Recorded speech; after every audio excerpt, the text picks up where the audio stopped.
आज 1/5/2025 प्रातः मुरली ओम शांति बाप दादा मधुबन। आज प्यारे बाबा कहे, मीठे बच्चे, तुम बेहद के बाप से बेहद का वर्षा लेने आए हो। यहाँ हद की कोई बात नहीं, तुम बड़े उमंग। কারুর তরফ থেকে খুব আওয়াজ আসছে, একটুখানি সরিয়ে নাও নিজেকে। आज प्यारे बाबा कहे, मीठे बच्चे, तुम बेहद के बाप से बेहद का वर्षा लेने आए हो। টুম্পা দিদি, হ্যালো টুম্পা দি। হ্যাঁ, আমি তো মিউট করা। না, এরা কার তরফ থেকে আওয়াজ আসছে আজকে? আমার তো মিউট করা দিদি, আমি তো রাস্তায় দিদি আমারও মিউট করা। তুমি কাকিমাকে জিজ্ঞাসা করো, আজকে অন্য আরেকজন গেস্ট আছে, উনি শুনছেন, ডিস্টার্ব হলে উনি কি ভাববেন, দুজন রয়েছেন। আমি দরজা দিয়ে দিয়েছি। আচ্ছা, যার ওখানে আওয়াজ হয় একটু না হয় সরে যাও বা মিউট করো। দরজা দিয়ে দিলাম। আচ্ছা চলো। হ্যাঁ, आज 1 मई 2025 प्रातः मुरली ओम शांति बाप दादा मधुबन। आज प्यारे बाबा कहे, मीठे बच्चे, तुम बेहद के बाप से बेहद का वर्षा लेने आए हो। यहाँ हद की कोई बात नहीं, तुम बड़ी उमंग से बाप को याद करो तो पुरानी दुनिया भूल जाएगी। तो बाबा क्या कह रहे हैं कि तुम बेहद के बाप, अनलिमिटेड बाप, जो पूरी दुनिया का बाप है, सिर्फ एक का या दो का नहीं, जो पूरी दुनिया का बाप है, उससे तुम वर्षा लेने आए हो। वर्षा मतलब अधिकार, सारा अधिकार। जो एक पिता अपने बच्चे को सारा अधिकार देता है, ऐसे सारे अधिकार लेने आए हो, सारा प्यार लेने आए हो, शक्तियां, गुण, ये सब कुछ लेने आए हो। तो यहाँ हद की कोई बात नहीं। जैसे हम हद में एक पिता अपने बच्चे को प्रॉपर्टी देता है, घर, जमीन आदि, ऐसी कोई बात नहीं है। यहाँ तो बिल्कुल बेहद की बात है, जो विश्व की राजाई देता है बाबा। तो तुम बड़े उमंग से बाप को याद करो, खूब खुशी खुशी याद करो तो पुरानी दुनिया भूल जाएगी। प्रश्न है, कौन सी एक बात तुम्हें बार बार अपने से घोट कर पक्की करनी चाहिए? घोट कर मतलब जब हम किसी चीज को खूब घोट घोट कर पीते हैं तो वो हमारे एकदम अंदर चला जाता है, बिल्कुल एकदम सॉफ्टली पूरा अंदर चला जाता है। कोई भी चीज बहुत बारीक, बहुत स्मूथ हो जाता है तो पूरा अंदर तक चला जाता है। तो प्रश्न है, कौन सी एक बात तुम्हें बार बार अपने से घोट कर पक्की करनी चाहिए? उत्तर है, हम आत्मा हैं, हम परमात्मा बाप से वर्षा ले रहे हैं। आत्माएं हैं बच्चे, परमात्मा है बाप। अभी बच्चे और बाप का मेला हुआ है। यह बात बार बार घोट घोट कर पक्की करो। जितना आत्म अभिमानी बनते जाएंगे, देह अभिमान मिटता जाएगा। तो बाबा क्या कह रहे, क्या घोटना है? अपने आप को बार बार याद दिलाना है, मैं आत्मा हूँ, मैं आत्मा हूँ। और सामने वाले जिससे हम बात कर रहे हैं, जिसको हम देख रहे हैं, वह भी आत्मा है। और फिर हम बाप से, मतलब परमात्मा बाप से हम सारा प्यार ले रहे हैं, वर्षा ले रहे हैं। हम जितने मनुष्य आत्माएं हैं, जितने यहाँ पे मनुष्य हैं विश्व में, सारी आत्माएं हैं और परमात्मा एक ही बाप है। तो अभी मेला लगा हुआ है जहाँ सारे बच्चे उस पिता से, उस एक पिता से मिलन मनाते हैं। यही बात बार बार अपने आप को घोट घोट कर पक्की करानी है, अपने दिमाग में बिल्कुल अच्छे तरह से डाल लेना है। जितना जितना हम आत्म अभिमानी, माना अपने आप को आत्मा सोचने लगेंगे, जितना जितना हम अपने आप को देखेंगे कि हम दोनों भ्रिकुटी के बीच में बैठे हैं आत्मा रूप में, एक पॉइंट ऑफ लाइट के रूप में, जितना ज्यादा ये प्रैक्टिस होगा उतना उतना हमारे मन से ये चला जाएगा कि हम देह हैं। देह तो मात्र एक, इस आत्मा को अपने आप को चलाने के लिए ये देह की जरूरत होती, बस उतना ही जरूरत है। बाकी मैं जो आइडेंटिटी हूँ, मैं वो आइडेंटिटी, मैं आत्मा हूँ। यह बात फिर पक्की हो जाएगी। अच्छा, गीत है जो पिया के साथ है। ओम शांति। बच्चे जानते हैं, ओम शांति। बच्चे जानते हैं कि हम बाबा के साथ बैठे हुए हैं। यह है बड़े से बड़ा सबका बाबा, यह बड़े से बड़ा सबका बाबा, पूरे विश्व का बाबा। बाबा माना पिता। बाबा आया हुआ है, बाप से क्या मिलता है, यह तो सवाल ही नहीं उठता। बाप से मिलता ही है वर्षा। यह है सबका बेहद का बाप, जिससे बेहद का सुख, बेहद की प्रॉपर्टी मिलती है। वह है हद की मिल्कियत। जिस घर में हम रहते हैं वह है हद की मिल्कियत, मतलब यहाँ सिर्फ 2 बच्चे होंगे, 3 बच्चे होंगे, 5 बच्चे होंगे, और वो पिता उन्हीं 5 बच्चों का या उन्हीं 2 बच्चों का पिता होगा। लेकिन यह जो बाबा है वह पूरे विश्व में जितने मनुष्यात्मा है सबका पिता है। जितने भी प्राणी मात्र हैं सबका पिता है। कोई के पास 1000, कोई के पास 5000 होगी, मतलब किसी हद के पिता के पास 5000 होगी या 1000 होगी, कोई के पास 10, 20, 50 करोड़ अरब होंगे। अब वह तो सब है लौकिक बाबाएं और हद के बच्चे। यहाँ तुम बच्चे समझते हो हम बेहद के बाप के पास आए हैं बेहद की प्रॉपर्टी लेने। दिल में आस तो रहती है ना, सिवाय स्कूल के और सत्संग आदि में कोई आस नहीं रहती। कहेंगे शांति मिले, वह तो मिल नहीं सकती। यहाँ तुम बच्चे समझते हो हम आए हैं विश्व नई दुनिया का मालिक बनने। नहीं तो यहाँ क्यों आए? यहाँ हम क्यों आए हैं? विश्व जो नई दुनिया बनने वाली है, नया युग आने वाला है, वहाँ का मालिक बनने। और ये मालिकाना कौन देता है हमको? शिव बाबा। और कैसे देते हैं? जब हम शिव बाबा के कहे अनुसार चलते हैं, श्रीमत पर चलते हैं, सबके लिए अच्छा सोचते हैं। बच्चे कितनी वृद्धि को पाते रहते हैं? कहते हैं बाबा बच्चे वृद्धि को पाते रहते हैं, मना रोज दिन ब्रह्मा कुमारी में एक के बाद एक नया नया बच्चा आता रहता है और ज्ञान लेता रहता है। कहते हैं बाबा हम तो विश्व का मालिक बनने आए हैं, हद की कोई बात ही नहीं। बाबा आपसे हम बेहद स्वर्ग का वर्षा लेने आए हैं। कल्प कल्प हम बाप से वर्षा लेते हैं, फिर माया बिल्ली छीन लेती है। इसीलिए इसको हार जीत का खेल कहा जाता है। हेलो भैया, भैया, हेलो। हाँ यस दीदी। भैया, हाँ भैया, if you do not understand anything you can ask me in between, okay? बाप बैठ बच्चों को समझाते हैं, बच्चे भी नंबर वार समझते हैं। यह कोई साधु संत नहीं है। जैसे तुमको कपड़े पड़े हैं वैसे इनको पड़े हैं। यह तो बाबा है ना। कोई पूछेंगे किसके पास जाते हो, कहेंगे हम बाप दादा के पास जाते हैं। यह तो फैमिली हो गई। क्यों जाते, क्या लेने जाते, यह तो और कोई समझ ना सके, कह ना सके कि हम बाप दादा के पास जाते हैं। वर्षा उनसे मिलता है। दादे की प्रॉपर्टी के सब हकदार हैं दादा शिव बाबा। शिव बाबा के अविनाशी बच्चे, शिव बाबा के अविनाशी बच्चे। अविनाशी बच्चे माना आत्माएं, आत्मा अविनाशी है ना। शरीर, बच्चे तो विनाशी हैं, जो शरीर है हमारा वो विनाशी है, लेकिन हम आत्माएं अविनाशी हैं। तो शिव बाबा के अविनाशी बच्चे तो हो ही फिर प्रजापिता ब्रह्मा के बनने से उनके पोत्रे पोत्रियां हो। अभी तुम जानते हो हम आत्मा हैं। यह तो बहुत पक्का घोटना चाहिए। पक्का घोटना चाहिए माना अपना दिमाग में अच्छी तरह से डाल लेना चाहिए। हम आत्माएं परमात्मा बाप से वर्षा लेते हैं। हम आत्माएं बाप से आकर मिले हैं।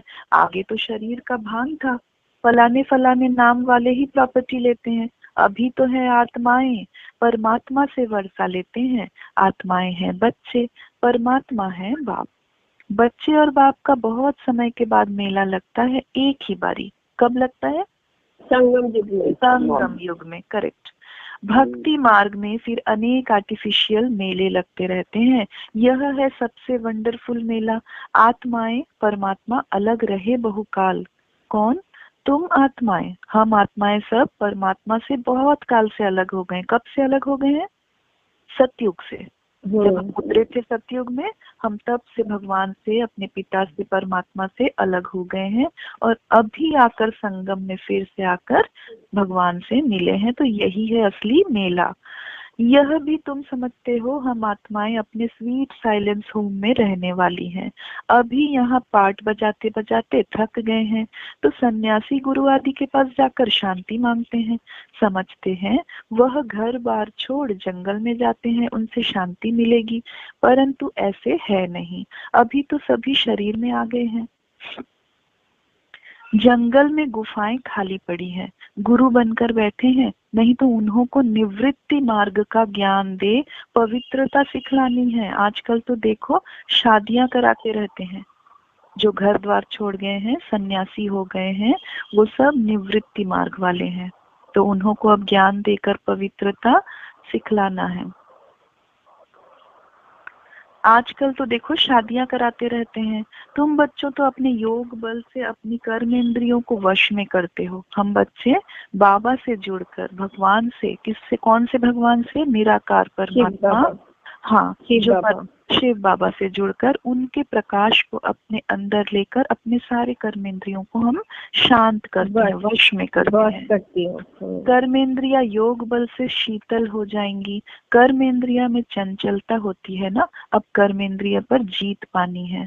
जो कोई चंचलता न चले, सिवाय योग बल से कर्मेंद्रियों को वश होना इम्पॉसिबल है। अंडरलाइन, सिवाय योग बल से कर्मेंद्रियों को वश में लाना इम्पॉसिबल है। बाप कहते हैं कर्मेंद्रियों की चंचलता योग बल से ही टूटेगी।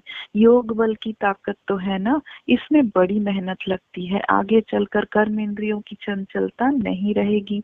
सतयुग में तो कोई गंदी बीमारी नहीं होती। यहाँ तुम कर्मेंद्रियों को वश कर जाते हो तो कोई भी गंदी बात वहाँ होती नहीं। नाम ही है स्वर्ग। उनको भूल जाने कारण लाखों वर्ष कह देते हैं। अभी तक भी मंदिर बनाते रहते हैं। अगर लाखों वर्ष हुए हो तो फिर बात ही याद ना हो। अगर लाख वर्ष हुए हो तो अभी तक हमारी मेमोरी में नहीं रहेगा इतना सारा बात, है ना। तो यह मंदिर आदि क्यों बनाते? तो वहाँ कर्मेंद्रिया शीतल रहती, कोई चंचलता नहीं रहती। शिव बाबा को तो कर्मेंद्रिया है नहीं, शिव बाबा को कोई शरीर नहीं है, इसलिए कर्मेंद्रिया भी नहीं है। बाकी आत्मा में ज्ञान तो सारा है ना, वही शांति का सागर, सुख का सागर है। वो लोग कहते कर्मेंद्रिया वश नहीं हो सकती। बाप कहते हैं योग बल से तुम कर्मेंद्रियों को वश करो, बाप की याद में रहो। कोई भी बेकायदे काम कर्मेंद्रियों से नहीं करना है। ऐसे लवली बाप को याद करते करते प्रेम में आंसू आने चाहिए। कितना प्रेम से आंसू आ जाता है जब हम बाबा को बहुत प्यार से याद करते, और याद करते भी और दूसरा अनुभव के समय भी। जब कभी भी ऐसी परिस्थिति आती है और बाबा सामने आकर साथ देता है तो प्रेम के आंसू बहने लगते हैं कि इस जैसा अपना कोई नहीं। आत्मा परमात्मा में लीन तो होती नहीं, बाप एक ही बार मिलते हैं। जब शरीर का लोन लेते हैं तो ऐसे बाप के साथ कितना प्यार से चलना चाहिए। बाप को उछल आई ना, ओहो बाबा विश्व का मालिक बनाते हैं, फिर यह धन माल क्या करेंगे, छोड़ो सब। जैसे पागल होते हैं ना, सब कहने लगे इनको बैठे बैठे क्या हुआ। मना ब्रह्मा बाबा को इतना ज्यादा वो आया मन में कि जब हमको भगवान मिल गया तो ये पैसे प्रॉपर्टी का क्या करेंगे, सब छोड़ो। तो सब कहने लगे इनको बैठे बैठे क्या हुआ, धंधा आदि सब छोड़कर आ गए। खुशी का पारा चढ़ गया, साक्षात्कार होने लगे। राजाई मिलनी है, परंतु कैसे मिलेगी, क्या होगा, यह कुछ भी पता नहीं, बस मिलना है। उस खुशी में सब छोड़ दिया। फिर धीरे धीरे नॉलेज मिलती रहती है। तुम बच्चे यहाँ स्कूल में आए हो, एम ऑब्जेक्ट तो है ना, यह है राजयोग। बेहद के बाप से राजाई लेने आए हो। बच्चे जानते हैं हम उनसे पढ़ते हैं, जिसको याद करते थे कि बाबा आकर हमारे दुख हरो, सुख दो। बच्चियां कहती हैं हमको श्री कृष्ण जैसा बच्चा मिले। अरे वह तो वैकुंठ में मिलेगा ना, श्री कृष्ण कहाँ मिलेगा, सत्युग में। कृष्ण वैकुंठ का है, उनको तुम झुलाते हो तो उन जैसा बच्चा तो वैकुंठ में ही मिलेगा ना। अभी तुम वैकुंठ की बादशाही लेने आए हो, वहां जरूर प्रिंस प्रिंसेस ही मिलेंगे। पवित्र बच्चा मिले, यह आस भी पूरी होती है। यूं तो प्रिंस प्रिंसेस यहाँ भी बहुत है, परंतु नरकवासी हैं। इस दुनिया के प्रिंस प्रिंसेस बहुत हैं, लेकिन वो कहाँ के हुए, नरक के हुए। तुम चाहते हो स्वर्गवासी को, पढ़ाई तो बहुत सहज है। बाप कहते तुमने बहुत भक्ति की है, धक्के खाए हैं, तुम कितना खुशी से तीर्थों आदि पर जाते हो, अमरनाथ पर जाते हो। समझते हैं शंकर ने पार्वती को अमर कथा सुनाई। अमर कथा की सच्ची कथा तुम अभी सुनते हो।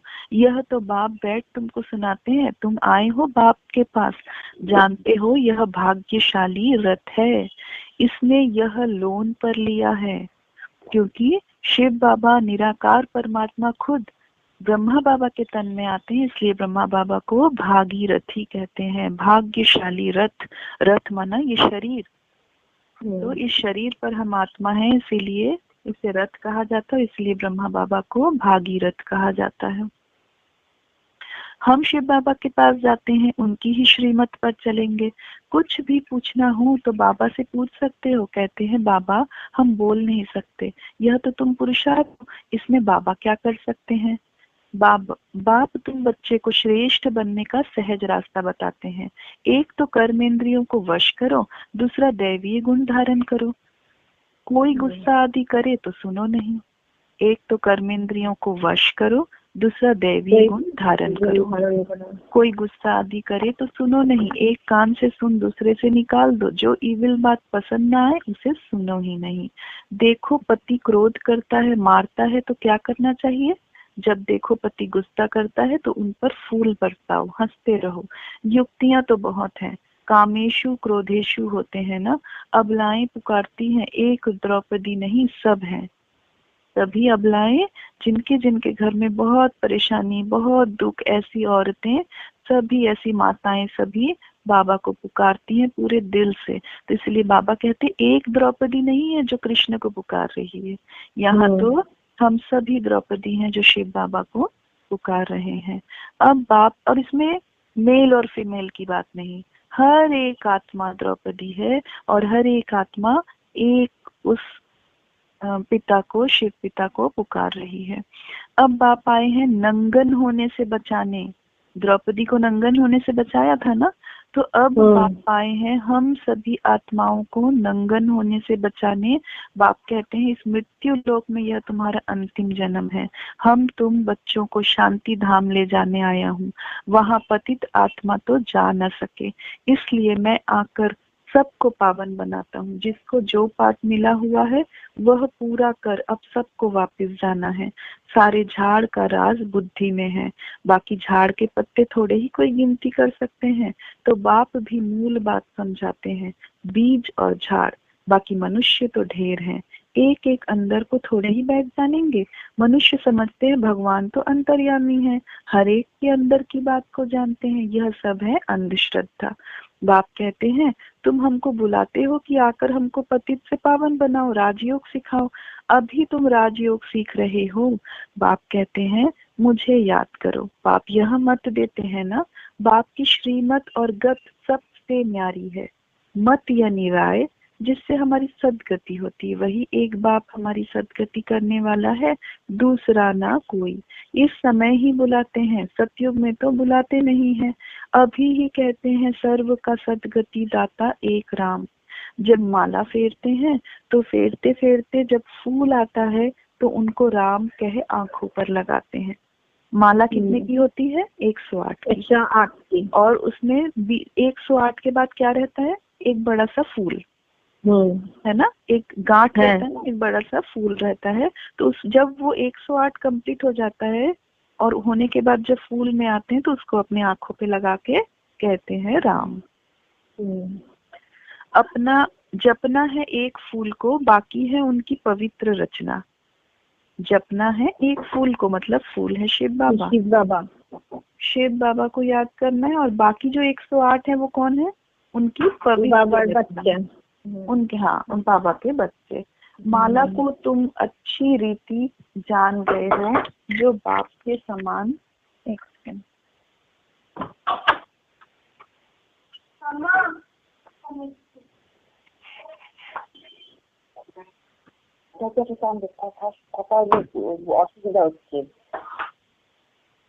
तो मत वही एक बाप हमारी सदगति करने वाला है, दूसरा ना कोई। इस समय ही बुलाते हैं, सतयुग में तो बुलाते नहीं। अभी ही कहते हैं सर्व का सदगति दाता एक राम है। जब माला फेरते हैं तो फेरते फेरते जब फूल आता है तो उनको राम कह आंखों पर लगाते हैं। जपना है एक फूल को, बाकी है उनकी पवित्र माला को। तुम अच्छी रीति जान गए हो, जो बाप के साथ सर्विस करते हैं उनकी यह माला है। देखो, जो बाप के साथ सर्विस करते हैं, जो शिव बाबा की साथ में इस यज्ञ की सेवा करते हैं, उन्हीं की यह माला है। शिव बाबा को रचता नहीं कहेंगे। रचता कहेंगे तो प्रश्न उठेगा कि कब रचना की। प्रजापिता ब्रह्मा अभी संगम पर ही ब्राह्मणों को रचते हैं ना। शिव बाबा की रचना तो अनादि है, सिर्फ पतित से पावन बनाने के लिए। देखो, प्रजापिता ब्रह्मा ने क्या किया, ब्राह्मणों को कब बनाया, अभी संगम में है ना। ब्राह्मणों को, ब्राह्मण मतलब संगम में जिनको ज्ञान दिया, ज्ञान सुनाया, वो ब्राह्मण बने। जिन्होंने ज्ञान धारण किया वो ब्राह्मण बने। तो संगम पर शिव बाबा ने, ब्रह्मा बाबा ने किया ये बात काम। और ब्रह्मा बाबा ने कैसे किया, शिव बाबा उनके अंदर आए, तन में प्रवेश किया, तब हुआ। शिव बाबा की रचना तो अनादि ही है, सिर्फ पतित से पावन बनाने के लिए बाप आते हैं। अभी तो है पुरानी सृष्टि, नई में रहते हैं देवताएं। अभी संगम में सारे पुराने लोग हैं और सतयुग में आएंगे सारे देवताएं। अब शूद्रों को देवता कौन बनाए, अभी तुम फिर से बनते हो। जानते हो बाबा हमको शूद्र से ब्राह्मण, ब्राह्मण से देवता बनाते हैं। अभी तुम ब्राह्मण बने हो, देवता बनने के लिए मनुष्य सृष्टि रचने वाला हो गया ब्रह्मा, जो मनुष्य सृष्टि का हेड है। बाकी आत्माओं का अविनाशी बाप शिव तो है ही, अविनाशी बाप शिव है। और शिव जो निराकार परमात्मा शिव है, वो ब्रह्मा तन में आकर ज्ञान देते हैं। तो चूंकि ब्रह्मा द्वारा ज्ञान देते हैं तो ब्रह्मा हो गए हम जितने मनुष्य सृष्टि जो है उसका हेड। यह सब नई बातें तुम सुनते हो, जो बुद्धिमान है वह अच्छी रीति धारण करते हैं। आहिस्ते आहिस्ते तुम्हारी भी वृद्धि होती जाएगी। अभी तुम बच्चों को स्मृति आई है, हम असल देवता थे, फिर 84 जन्म कैसे लेते हैं। अभी तुम बच्चों को स्मृति आई है, हम असल में देवता थे, फिर 84 जन्म लिए। देवता बनने पहले सतयुग में आए और फिर 84 बार जन्म लिए। सब राज तुम जानते हो, जाति बातों में जाने की दरकार ही नहीं। वेरी इंपॉर्टेंट पॉइंट, जाति बातों में जाने की दरकार ही नहीं। सॉरी, बाबा कहते हैं बहुत ज्यादा विस्तार में जाने की जरूरत नहीं। ये क्या हुआ था, वो क्या हुआ था, इतना सारा बात जानने का जरूरत नहीं है। हमें तो बस एक ही बात जानना है कि मैं आत्मा हूँ और वह निराकार परमात्मा परम धाम में है, और मुझे अपने आप को आत्मा समझ के उस परमात्मा को देखना है और उसकी पूरी प्रकाश को, उसकी पूरी शक्तियों को, प्रेम को, ज्ञान को अपने अंदर भर के नाम बापा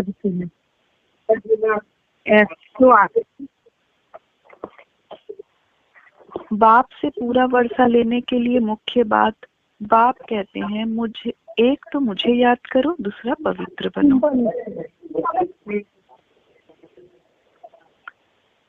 टुम्पदी म्यूट करे ना। बाप दीदी खुले जाते हैं।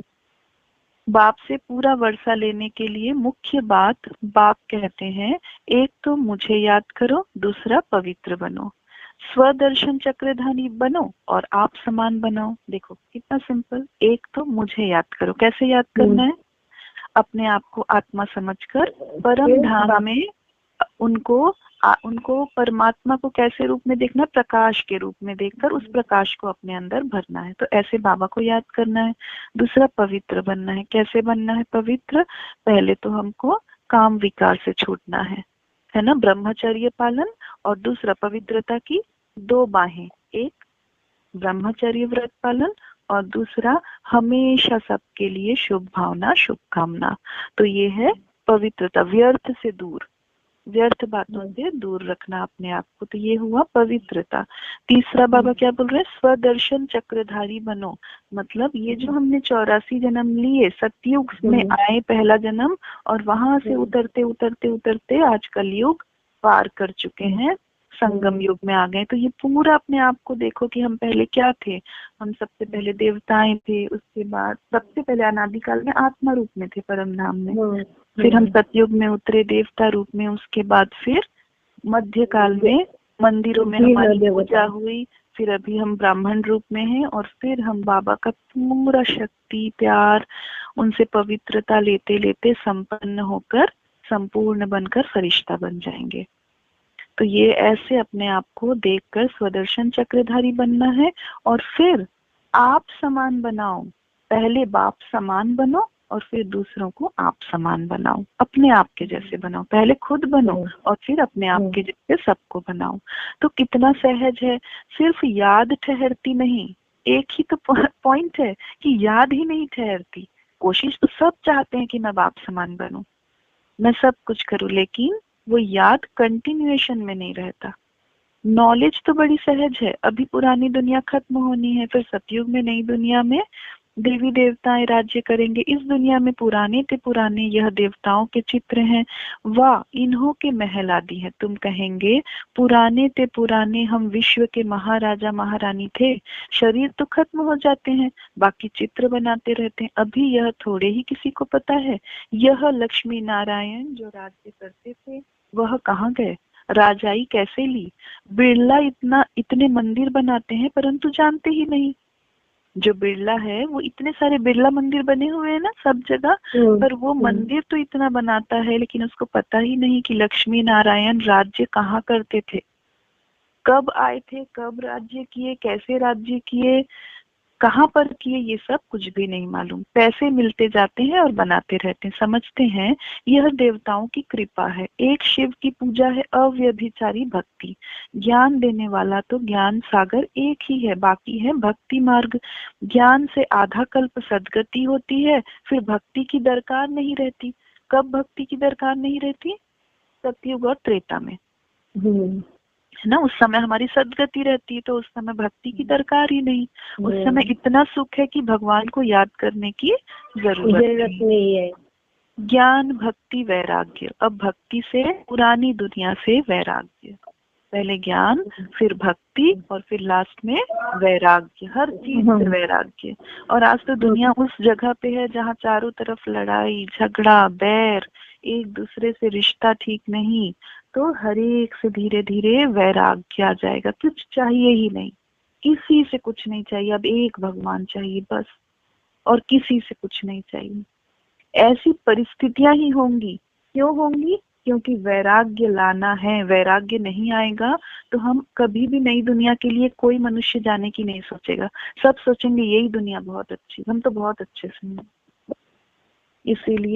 इसीलिए ड्रामा में है ये सारी बातें। तो पहले ज्ञान फिर भक्ति और उसके बाद ऐसी ऐसी परिस्थितियां कि सबके मन में वैराग्य। अब भक्ति से पुरानी दुनिया से वैराग्य, पुरानी अब खत्म होनी है, इसमें आसक्ति क्या रखें। अब तो नाटक पूरा होता है, हम जाते हैं घर, वह खुशी रहती है। कई समझते हैं मोक्ष पाना तो अच्छा है, फिर आएंगे नहीं। आत्मा बुदबुदा है जो सागर में मिल जाता है। यह सब गपोड़े हैं, एक्टर तो एक्ट करेगा जरूर। जो घर बैठ जाए वह कोई एक्टर थोड़ी ही हुआ। जो कुछ लोग सोचते हैं कि जो परम धाम में लटके हुए जो आत्मा है वो अच्छे हैं, यहाँ पे आके कोई उनको दुख भोगना नहीं पड़ता। लेकिन बाबा क्या बोलते हैं कि एक्टर वही जो बार बार आना जाना करे। जो घर ही में बैठा रहे तो फिर क्या उसने तो सुख, अगर दुख नहीं भोगा, दुख से छुटकारा मिला तो सुख भी तो नहीं भोगा ना। लेकिन हम आत्माएं जो सतयुग से उतरी वो कितना सुख देखे हैं, पहले अथाह सुख देखे, और हमको दुख थोड़ा बहुत जो मिला वो कब मिला, अभी एकदम अंत में आकर। तो यह ड्रामा अनादि बना हुआ है। यहाँ तुमको कितनी नॉलेज मिलती, मनुष्यों की बुद्धि में तो कुछ भी नहीं है। तुम्हारा पाठ ही है बाप से ज्ञान लेने का, वर्षा पाने का। तुम ड्रामा में बंधायमान हो, पुरुषार्थ जरूर करेंगे। ऐसे नहीं ड्रामा में होगा तो मिलेगा, फिर तो बैठ जाओ। लेकिन बाबा बोल रहे हैं कि ऐसे नहीं बैठ जाओ कि ड्रामा में होगा तो मिलेगा, नहीं, पुरुषार्थ करो। लेकिन कर्म बिगर कोई रह नहीं सकता, कर्म संन्यास हो ही नहीं सकता, कर्म तो हर एक को करना पड़े। अच्छा, मीठे मीठे सिक्की लधे बच्चों प्रति माता पिता बाप दादा को याद प्यार और गुड मॉर्निंग। रूहानी बाप की रूहानी बच्चों को नमस्ते। हम रूहानी बच्चों की रूहानी माता पिता बाप दादा को याद प्यार गुड मॉर्निंग और नमस्ते। सदा रहेंगे हंसते हंसते। शुक्रिया बाबा, शुक्रिया जो आपने हमें अपना बनाया। धारणा के लिए मुख्य सार, योग बल की ताकत से अपनी कर्मेंद्रियों को शीतल बनाना है। योग बल की ताकत से, योग बल माना बाबा से योग लगाना, हाँ, कनेक्शन बनाना, उसको जैसे ही हम याद करते हैं तो हमें ताकत मिलती है, अपने आप करंट मिलता है। तो योग बल की ताकत से अपनी कर्मेंद्रियों को शीतल बनाना, शांत करना, वश में रखना। ईविल बातें न तो सुननी है न सुनानी है। जो बात पसंद नहीं आती उसे एक कान से सुन दूसरे से निकाल देना है। बाप से पूरा वर्षा लेने के लिए स्वदर्शन चक्रधारी बनना है। पवित्र बन आप समान बनाने की सेवा करनी है। पवित्र बन, पहले बाबा से पूरा वर्षा लेने के लिए स्वदर्शन चक्रधारी बनना है ना, अपने आप को बार बार देखना है। फिर पवित्र बन और दूसरों को भी पवित्र बनाना है। वरदान, मुरली के साज द्वारा माया को सरेंडर कराने वाले मुरलीधर भव। मुरली के साज द्वारा, मुरली का साज माना, मुरली मतलब बांसुरी, बांसुरी को जब बांसुरी से जो आवाज होती है वो साज। तो ये जो मुरली है, ये जो बाबा जो मुरली चलाते हैं उसका भी एक साज है, बड़ा आनंद है ना उसको सुनने में। तो मुरली के साज द्वारा माया को सरेंडर कराने वाले, इतना सुंदर मुरली, इतनी ज्ञान की बातें और इतना आसान आसान टिप्स, उसको सुन के माया को सरेंडर कराने वाले मुरलीधर भव। मुरलियां तो बहुत सुनी है, अब ऐसे मुरलीधर बनो जो माया मुरली के आगे न्योछावर हो जाए। मुरली के राज का साज अगर सदैव बजाते रहो तो माया सदा के लिए सरेंडर हो जाएगी। माया का मुख्य स्वरूप कारण के रूप में आता है। जब मुरली द्वारा कारण का निवारण मिल जाएगा तो माया सदा के लिए समाप्त हो जाएगी। कारण खत्म अर्थात माया खत्म। क्योंकि हमारे हर प्रश्न का, हमारे दैनिक जीवन मतलब रोज का डेली लाइफ में हमारा जो भी प्रॉब्लम आता है, परिस्थिति आती है हमारे साथ, उन सारे प्रश्नों का उत्तर मुरली में है। तो जो कारण बना है, हमारी परिस्थितियां जो बनी है, जो कारण बना है, उसका निवारण कहाँ है? मुरली में है। तो जैसे ही हम मुरली सुनते हैं, उस निवारण को अपने जीवन में धारण कर लेते हैं, उसको बना लेते हैं कि यही है मेरा सब प्रॉब्लम की मुक्ति। और उसी को जब हम, हाँ, सब क्वेश्चन का आंसर, बस सब क्वेश्चन का आंसर, तो जब हम ऐसे बना लेते हैं तो माया सदा के लिए समाप्त हो जाएगी। कारण खत्म अर्थात माया खत्म। स्लोगन, अनुभवी स्वरूप बनो तो चेहरे से खुश नसीबी की झलक दिखाई देगी। अनुभवी स्वरूप बनो, जब हमको बहुत अनुभव होता है ना, हमारे चेहरे में बहुत एक खुशी, एक चमक रहता है। और जब हम दूसरों को बताते हैं ना बाबा के बारे में, तो हमारे ऐसा निराश होके नहीं बताते, बहुत चमक के साथ बताते, बहुत एक्साइटमेंट के साथ बताते हैं। पता है मेरे साथ ऐसा हुआ जब, तो बाबा मेरे साथ रहे, बाबा ने मेरा साथ दिया, बाबा ने मेरे को ऐसी कठिन परिस्थिति से बाहर निकाला। तो जब हम ऐसे ऐसे अनुभव सुनाते हैं, कठिन से कठिन हमारी परिस्थिति से हमको निकालता है बाबा, और ऐसी अनुभव जब हम सुनाते हैं तो हमारे चेहरे में बहुत चमक होती, एक्साइटमेंट रहता है। तो बाबा कहते, अनुभवी स्वरूप बनो तो चेहरे से खुश नसीबी की झलक दिखाई देगी। अव्यक्त इशारे, रूहानी रॉयल्टी और प्योरिटी की पर्सनालिटी धारण करो। रूहानी रॉयल्टी, रॉयल मतलब एक, देखो कितने जो बड़े बड़े घराने के होते हैं, उनका चाल चलन, उनका कपड़े पहनने का तरीका, उनका हंसने का तरीका, स्माइल देते हैं धीरे से, उनका खाने का तरीका, खाने से आवाज, खाना खाएंगे तो आवाज नहीं आएगा मुंह से, तो उनका हर एक चाल चलन बिल्कुल रॉयल। तो वैसे ही प्योर आधी जाते है। तो रूहानी रॉयल्टी और प्योरिटी की पर्सनालिटी, जब हम प्योर जितना जितना पवित्र बनते जाते हैं ना, तो हमको कोई साज सज्जा की जरूरत नहीं है, कुछ लिपस्टिक लगाने की जरूरत नहीं, मेकअप करने की जरूरत नहीं। ऐसे ही जो भी हमारी तरफ देखेगा वो देखता रह जाएगा। क्यों? हमारी सुंदरता, ये नाक नक्श का सुंदरता नहीं देखेगा, वो हमारी तरफ अट्रैक्ट होगा। किस लिए? हमारी पवित्रता से, हमारी पवित्रता, बिल्कुल दैवीय चाल चलन और पवित्रता उसको खींचेगी हमारी तरफ। तो बाबा कहते हैं रूहानी रॉयल्टी और प्योरिटी की पर्सनालिटी धारण करो। संगम युगी ब्राह्मण जीवन की विशेषता पवित्रता है। संगम युगी ब्राह्मण जीवन की विशेषता पवित्रता है, क्योंकि ये ज्ञान शुरू भी होता है पवित्रता से, खत्म भी होती है पवित्रता से, क्योंकि ये ज्ञान है ही पवित्रता। पवित्रता के अलावा हम ये ज्ञान ले नहीं सकते, इसको धारण नहीं कर सकते। तो प्रवृत्ति में रहते अपवित्रता से निवृत्त रहना, वेरी इंपॉर्टेंट पॉइंट। प्रवृत्ति में रहते, प्रवृत्ति माना गृहस्थी जीवन, हाँ, गृहस्थी जीवन में रहते अपवित्रता से निवृत्त रहना, मतलब ब्रह्मचर्य व्रत को पालन करना, एक साथ रहते और साथ में प्रेम भी करना, रूहानी प्रेम, आत्मीय प्रेम, एक दूसरे से आत्मिक प्रेम बना के रखना, लेकिन ब्रह्मचर्य व्रत का पालन करना, स्वप्न मात्र भी अपवित्रता के संकल्प से मुक्त रहना, स्वप्न मात्र भी एक के लिए भी मन में कोई अपवित्रता के संकल्प नहीं आने चाहिए। यही विश्व को चैलेंज करने का साधन है। यही आप ब्राह्मणों की रूहानी रॉयल्टी और पर्सनालिटी है। ओम शांति। ओम शांति। ओम शांति।